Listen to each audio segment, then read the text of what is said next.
Okay, when I was growing up, my mom always gave me the task of creating cute little artistic place cards for the guests we'd have at family dinners. It's such a cute little touch on your table, even if it's just for a few people. So in today's video, I'm gonna show you how I do one of my favorite types of place cards for Easter, and it's so easy.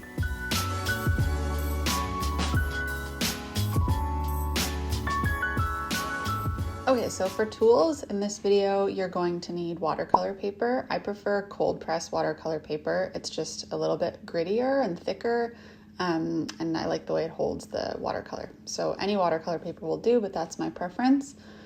Next up, you're going to need some brushes. These are just Princeton Snap brushes. They're my favorite. Just grab some different sizes. It doesn't matter what brand. It really doesn't matter, what you have, just as long as you have some sizes that you prefer. Then you're going to need some watercolors, of course. I'm using Ecoline liquid watercolor, but you can use whatever you want. If you just have like dried watercolor, a pan set or tube set, that's totally fine too. Just whatever watercolor you want. Next, I have a masking fluid pen. You can use any masking fluid, but I prefer this one because it has a little tip that makes it really easy to do some details. This is also optional. You can do this video without masking fluid, but you'll see why it's really fun. Of course, you'll need some water to do your watercolor painting, a pencil to do some layout stuff that we're going to do at the beginning, and then lastly, you're going to need some scissors. Okay, so the first thing we're going to do is create a little template of an egg. So I've just used this scrap piece of paper and my scissors. It's just the same watercolor paper, but I had a scrap piece and I've cut out the shape of an egg. So this is going to make it really easy to trace my template onto my main painting page. So I'm just putting the egg in all different configurations on this page, but the one thing I'll note is that I have them all pointing in a fairly upwards direction. So I angle them a little bit left and right, but they're all pointing in the same direction.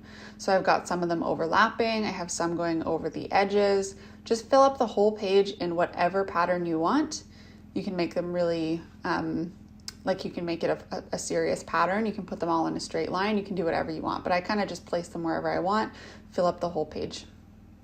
The next thing I'm going to do once I have my pattern all made is I'm going to use the eraser on my pencil, or you can use a separate eraser, whatever you like. And I'm just going to erase the pencil marks a little bit. So I still want to be able to see them on the page, but I want them to be really, really light. And this is because sometimes when you put watercolor over top of pencil, you can see through it, depending on what colors you're using.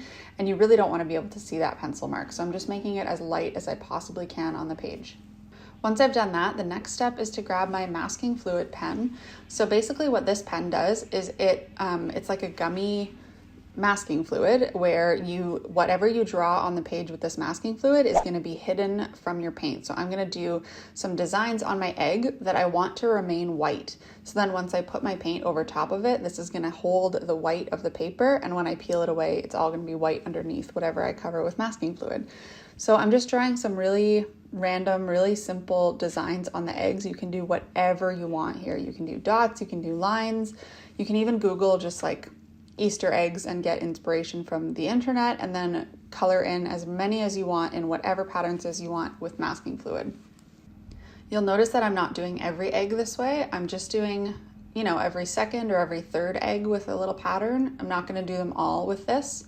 It would take forever, but also I like the way it looks when some of them are going to be more solid, so you'll see how that works in a little bit. So just fill out as many as you want with your masking fluid and then let it dry. Okay, once your masking fluid is dry, you can grab your water, your paintbrushes, and your watercolor paint, and we're going to start actually painting them. So I'm just going to open up my colors here, and again, I'm using liquid watercolor, but you can use whatever you want, whatever colors you want, mix and match, do whatever makes your heart happy here. And I'm really just going to dip into my color and into my water and start filling in these eggs. And this is why you have to be sure that your masking fluid is completely dry before you do this. And I'm just carefully filling it in. So I'm just going to literally jump all over the page with all different colors and fill in all of these eggs.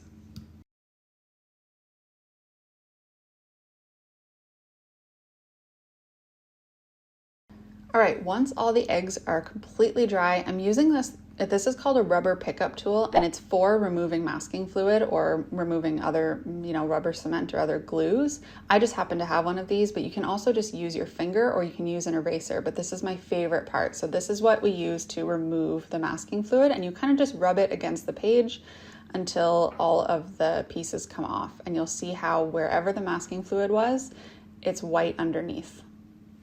Super satisfying. So I'm just gonna go through all of the eggs on my page here that had masking fluid and remove it.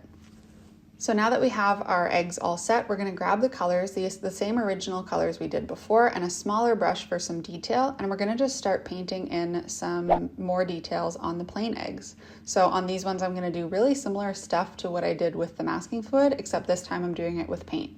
So it's gonna give you the opposite effect. Instead of having white detail, you're gonna have a darker detail. So I'm just really going around the page and adding all sorts of different designs in the same color as the original egg. And I'm gonna keep going until I'm happy with the way that these eggs all look. And there we have it, my finished painting with all sorts of different designs and different colors. This next part is a little tip that it might not apply to everybody, but if you had any masking fluid that sort of leaked through, if you didn't have a super thick layer of masking fluid and you can see some of the color through, I'm just using a white gel pen. This is a Uniball Signo, but you can use whatever white gel pen you have, or even whiteout if you have that, and just touch it up a little bit. It's not going to be perfect, but it'll cover it up a little. All right, for this step, we're going to now either use our scissors, or I have a paper trimmer that I'm gonna use. It's a little bit faster for me, but scissors are totally fine. And we're gonna slice this painting into strips. So I'm gonna do this lengthwise first into, mine are about 2 inches wide, and you can make them as wide as you want, but for a place card, I'd say 2 to 2.5 inches is helpful. So I'm gonna slice my page, and I'm gonna do that until I have all of these pieces about this width. Once I have all of my strips ready, I'm gonna cut them the other way. So for this one, I wanna think about how big I want my place cards to be once I fold them. So I'm gonna make them, I'd say this is probably about 2.5 to 3 inches, and I'm gonna cut them all to be about that size. I'm not being super precise here, but you could if you wanted to. If you wanted them to be perfect, you could measure them all. And here's what those finished little rectangles should look like. Once I've done all of my strips, I have them all ready to be written on.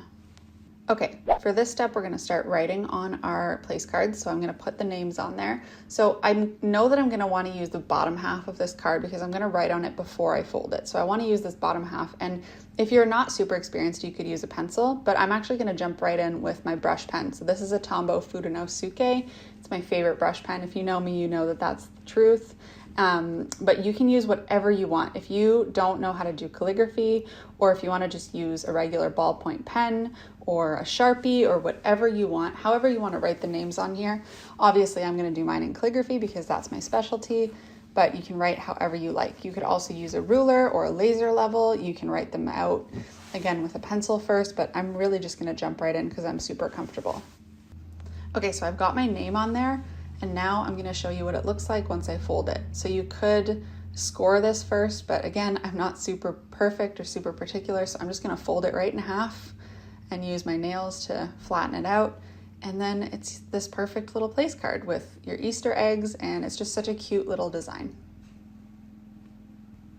So I'm just gonna quickly speed this up and complete the rest of my cards, and then I'll show you what they all look like at the end.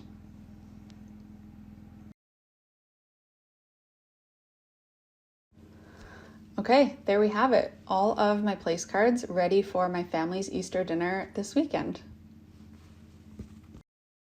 Okay, I hope you enjoyed this video. If you're looking for more DIYs like this, make sure you hit subscribe because there are a ton on my channel and new ones every week. Next up, I'm gonna link you to another Easter related one, and I'll see you over there.